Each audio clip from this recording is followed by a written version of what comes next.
E ontem nós paramos e eu disse que hoje nós continuaríamos. E a primeira coisa que eu quero é que vocês abram em Mateus, no capítulo 16, para nós continuarmos, lendo do verso 21 ao verso 23. Mateus 16, ache a sua versão no aplicativo e vamos ler juntos. Ontem nós vimos que Jesus foi para os lados de Cesareia de Filipe e perguntou aos seus discípulos: quem diz o povo ser o Filho do Homem? E eles responderam: uns dizem João Batista, outros Elias, outros Jeremias, ou alguns dos profetas. Mas vós, continuou Jesus, quem dizeis que eu sou? Respondendo Simão Pedro, disse: tu és o Cristo, o Filho do Deus vivo. Então Jesus lhe afirmou: bem-aventurado és, Simão Barjonas, porque não foi carne e sangue que tu revelou, mas meu Pai que está nos céus.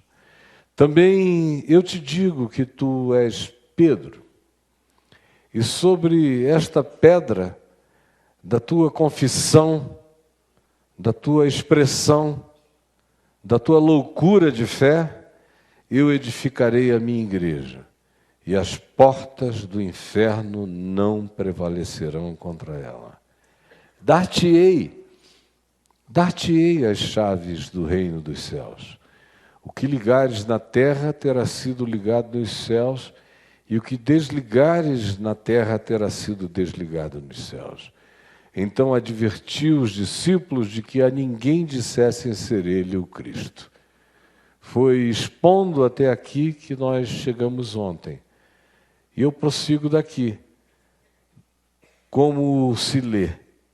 Desde esse tempo, começou Jesus Cristo a mostrar a seus discípulos que lhe era necessário seguir para Jerusalém e sofrer muitas coisas dos anciãos, dos principais sacerdotes e dos doutores, ser morto e ressuscitado no terceiro dia.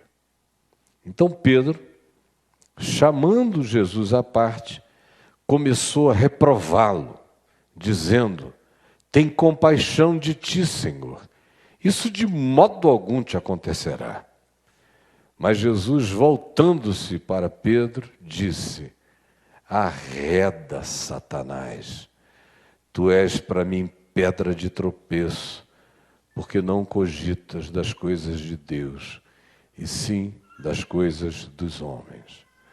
Ontem eu comecei a afirmar definições do significado de igreja.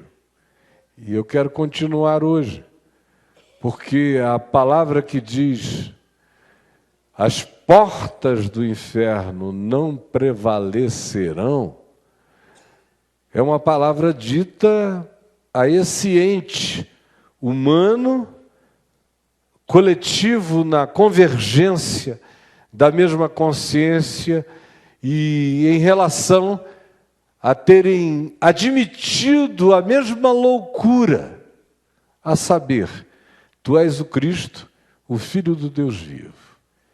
E eu, breve e concisamente, disse o que isso significava, e eu prossigo dizendo que a igreja é a convergência, fé, consciência, fé, consciência, fé, consciência.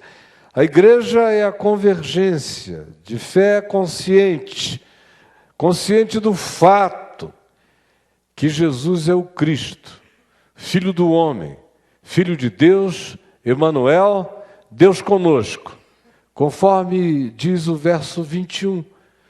Isto, dito, confessado antes, a partir daí, olhem o que diz o verso 21. Desde esse tempo, depois dessa conversa em Cesareia de Filipe, depois da manifestação do que eu lhes disse, que é absolutamente absurdo e do ponto de vista do escrutínio mental, inadmissível e louco, é loucura. Olhar para um ser humano de 30 a 31 anos de idade, com quem você está andando há um ano e pouco, e dizer, não, tu não és um profeta, tu não és um mestre, tu não és um gênio. Para mim, tu és Deus, tu és o Cristo, tu és o Deus manifestado como homem, nascido no seio da humanidade. Tu és o Filho do Homem, a expressão absolutamente completa do significado de ser homem. Por isso ele curava, por isso ele discernia espíritos, por isso ele expulsava demônios, por isso ele mexia no intestino da matéria, transformava água em vinho, multiplicava pães, por isso ele lidava com harmonia, com todas as coisas relacionadas ao mundo macrofísico e às existências absolutamente impossíveis de serem verificadas sem tecnologia, que são aquelas que habitam o universo diminuto das partículas subatômicas. Ele transita entre todos os mundos e todas as dimensões como homem. Quando a gente vê os milagres de Jesus, nós fomos ensinados que isso provava que ele era Deus. Mas é muito bobo ser assim. Deus é Deus. Os milagres de Jesus provam que Jesus é um homem. Ele não usava 8% da mente, usava tudo. Era um homem sem nenhum trauma. Era um homem sem embargos no espírito. Era consciência pura. Era percepção absoluta e simples, simples e absoluta, sem extravagâncias. Admite limites. Esse que faz tudo isso diz, não sei. Nesse nível, só meu pai sabe. Por outro lado, ele sabe o que ninguém sabe, diz o que ninguém tem coragem de dizer e comprova o que ele diz ser verdade e o que ele diz sobre quem ele seja, relacionando cada uma dessas coisas a fatos. Em João ele expulsa vendedores do templo e a seguir vai para uma casa de festa, num casamento e transforma água em vinho. Lá ele diz, isso aqui é morte, ele viaja de lá direto para a experiência do gozo, da alegria, do prazer. E o que ele faz? Naquelas talhas de pedra, nas quais ele manda que água seja posta, a partir do que, então, se vê que aquilo se transformara num vinho extraordinário. O que ele está dizendo é, o reino de Deus deixa isso tudo para trás e instaura uma era de alegria e de transformação. A mulher de Samaria, em João 4, que vem com toda aquela sede, com perguntas, onde é o lugar, quem é Deus, onde a gente deve adorar, que água é essa? Ouve dele que ele tem a água viva.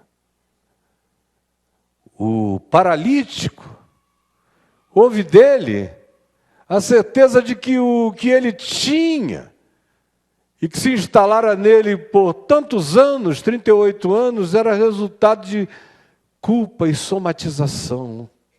Agora vai e não peques mais para que não te aconteça coisa pior. Em cada um desses lugares que ele diz algo sobre si, eu sou a luz do mundo, ele abre os olhos a um cego de nascença. Eu sou o pão da vida e multiplica pães. Eu sou a ressurreição e a vida e traz Lázaro de entre os mortos. Ele é o Filho do homem. Ele é aquele em plenitude que diz: filho, filha, estão perdoados os teus pecados. E quando indagado por que ele fazia isso, porque só Deus faria tal coisa e poderia tal coisa, ele disse: olha, Deus concedeu aos homens a autoridade de perdoarem pecados. Ele manda o tempo todo: perdoe, perdoe, perdoe, perdoe, perdoe. O que é isso, senão a autoridade de perdoar? Isso não é um rito, é um sentido, é um fato. Perdoe. Se você perdoar, está perdoado, não tem mais assunto em nenhuma outra dimensão. Filho do homem, filho de Deus. Se manifesta como filho de Deus, não por causa do que faz, mas, sobretudo, pela sua megalomania insuportável. Ou ele é Deus ou ele é doido. Não dá para ficar no meio.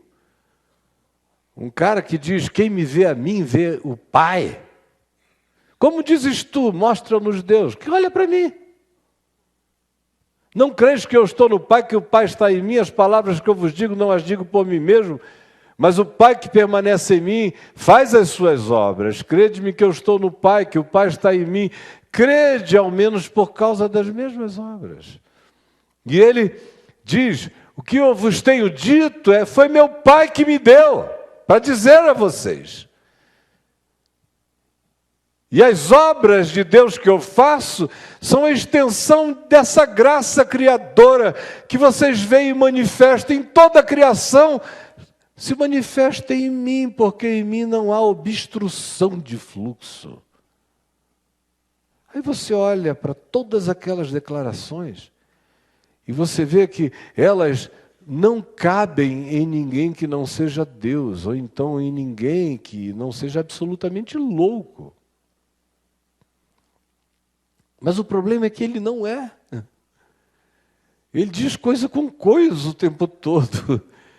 E o que ele faz nunca é sem sentido, nunca é demais, nunca é uma obrigação, nunca é para fazer nenhuma forma de propaganda, de divulgação, não. Ao contrário, ele foge disso. Mas não consegue controlar a compaixão do coração. E faz. E foge. E se esconde. E faz. E muda de lugar. É filho do homem, é filho de Deus. É Deus conosco. Tu és o Cristo, Filho do Deus vivo. Tu és o Emanuel. Tu és o cumprimento de todos os sonhos proféticos. Estão aqui, cumpridos na minha frente. Portanto, igreja, é a convergência da fé consciente do fato que Jesus é o Cristo, Filho do homem, Filho de Deus, Deus conosco. Desse tempo em diante, começou Jesus Cristo a mostrar aos seus discípulos que era-lhe necessário seguir para Jerusalém. Olhem só, é a primeira vez que, fora da genealogia introdutória de Mateus, você ouve a expressão Jesus Cristo. Até aqui, o Evangelho de Mateus só está dizendo Jesus, Jesus e Jesus. Depois que Pedro diz: tu és o Cristo, o Filho do Deus vivo, inaugura-se essa nova categoria, Jesus Cristo, ou Jesus, o Cristo. Jesus o ungido. Muda o paradigma da relação. Olha o que se diz: desse tempo em diante, depois daquilo, iniciou uma nova pedagogia, iniciou um novo olhar, iniciou um aprofundamento. Você disse: eu sou o Cristo, Filho do Deus vivo. Jesus, o Cristo. Desse tempo em diante começou Jesus. Jesus Cristo. começou a mostrar, a abrir, a revelar. Se a pessoa não chega nesse nível, se não atinge a loucura, não enxerga. Não. Não, por isso se diz, Jesus diz, quando os simples de coração olharam e creram, diz o Evangelho de Lucas, que Jesus exultou do Espírito e disse: graças te dou, ó Pai, porque ocultaste estas coisas a sábios e a entendidos e as revelaste aos pequeninos. Sim, ó Pai, porque assim foi do teu agrado. Sábios e entendidos não viram, não discerniram, não podiam de fato nem pensar no assunto.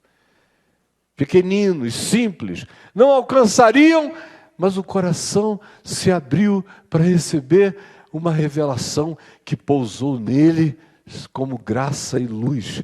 E eles não brigaram contra aquilo que sem explicação intuíram.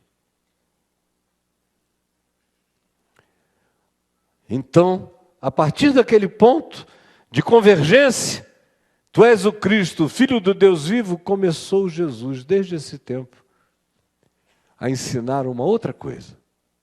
Prestem atenção nisso. Começou a mostrar a seus discípulos, aos que queriam andar com ele, discípulos, são os que aceitam o ensino, a disciplina. Discípulo e disciplina têm a mesma raiz. O discípulo é aquele que se curva diante do ensino, deste ensino, no caso. Passou a mostrar que lhe era necessário, tinha que ser cumprido um processo. Ele se sabia e se via a encarnação de toda a profecia que indicava na direção dessa explosão de Deus entre os homens. Era-lhe necessário, e era necessário viver essa realidade como experiência de contradição, conforme se dissera sempre acerca dele: este menino está destinado para ser objeto de contradição. Era necessário, por causa disso, seguir para Jerusalém, porque ele era objeto de contradição, e porque a consciência humana, confinada ao espectro da religião, da academia, da ciência, de qualquer coisa, estão confinadas, portanto, aos limites dessas compreensões. Compreensões necessárias, compreensões importantes, compreensões fundamentais, mas que não determinam o significado de todas as coisas. Era-lhe necessário seguir para Jerusalém e demonstrar e viver o choque, o clash entre o homem absolutamente homem, pleno do Deus absolutamente Deus, sendo ele homem, sendo ele Deus. É um acontecimento insuportável para a humanidade.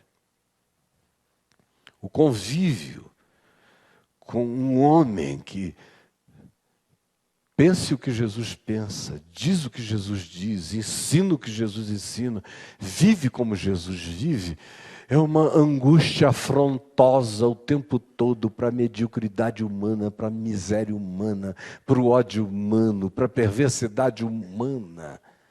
O tempo todo. É uma angústia permanente.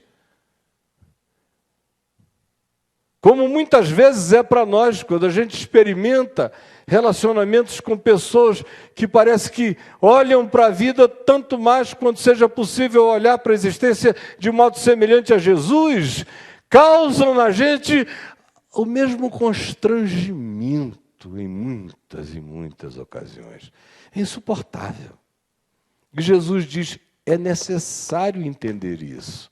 Agora que vocês dizem que eu sou o Cristo, o Filho do Deus vivo, vocês têm que aprender as implicações de confessar isso, de viver isso e de encarnar isso.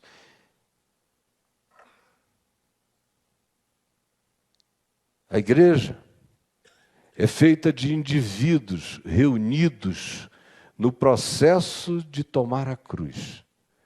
Desde esse tempo. Olhe como essa expressão designa uma processualidade. Começou ali. Houve uma virada de pedagogia. É isto que vocês creem? Então a consequência é esta. Consequência é cruz. A consequência dessa confissão de vocês, e a consequência de eu ser quem eu sou, é que instituir-se-á a insuportabilidade dessa percepção. E quando eu chegar em Jerusalém, isso for crescentemente manifestado, eles não suportarão e me matarão. Mas eu vou ressuscitar no terceiro dia. Mas eu vou ressuscitar no terceiro dia. Mas eu vou ressuscitar no terceiro dia. As portas do inferno não prevalecerão. Eu vou ressuscitar no terceiro dia. Aí, inicia-se esse processo. E a igreja, assim, é feita de gente que confessa Jesus o Cristo. No entanto, luta contra a cruz. Essa é uma ambiguidade que tem que ser afirmada acerca do que seja ser igreja, igreja de gente.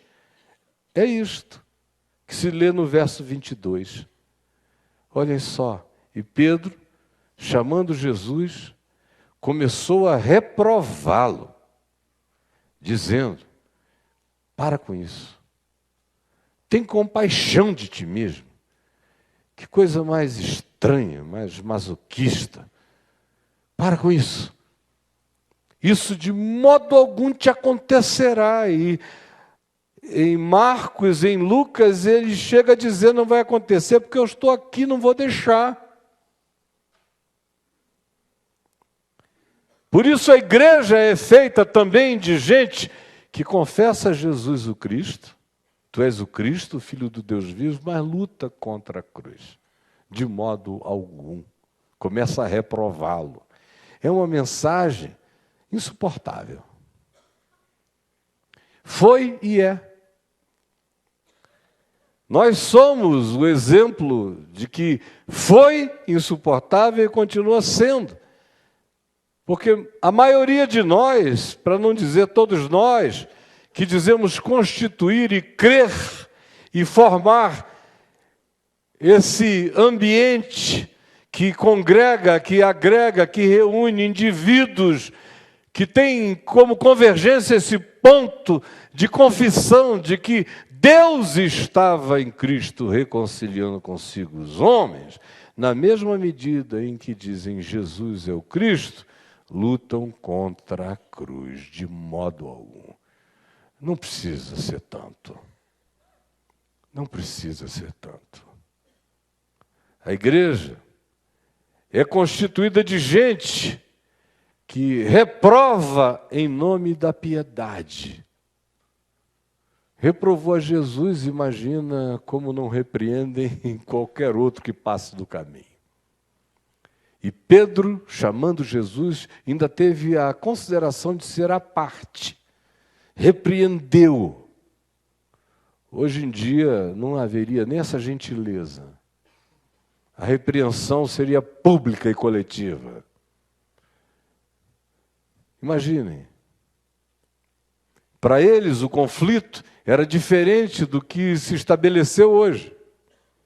Para eles o conflito tinha a ver com o fato de que ninguém conseguiria e conseguia imaginar que o resultado na vida de Jesus, em chegando a Jerusalém, não fosse uma coroação de glória, uma admissão pública, uma convergência de todas as consciências para aquele fato que eles tinham discernido, recebido como revelação. O coração deles esperava que fosse assim. E embora Jesus dissesse que não seria, eles estavam bloqueados para admitir de outra forma, porque a cruz é inadmissível. A gente ouviu ontem, eu disse aqui, como é uma loucura dizer tu és o Cristo, Filho do Deus vivo. Mas na nossa experiência, acaba sendo mais fácil dizer isso do que tomar a cruz e andar na direção dela. E saber que o que ele disse que era o caminho dele é o caminho do discípulo, porque ele diz aos discípulos: se alguém quer ser meu discípulo, negue-se a si mesmo e dia a dia tome a sua cruz e siga-me.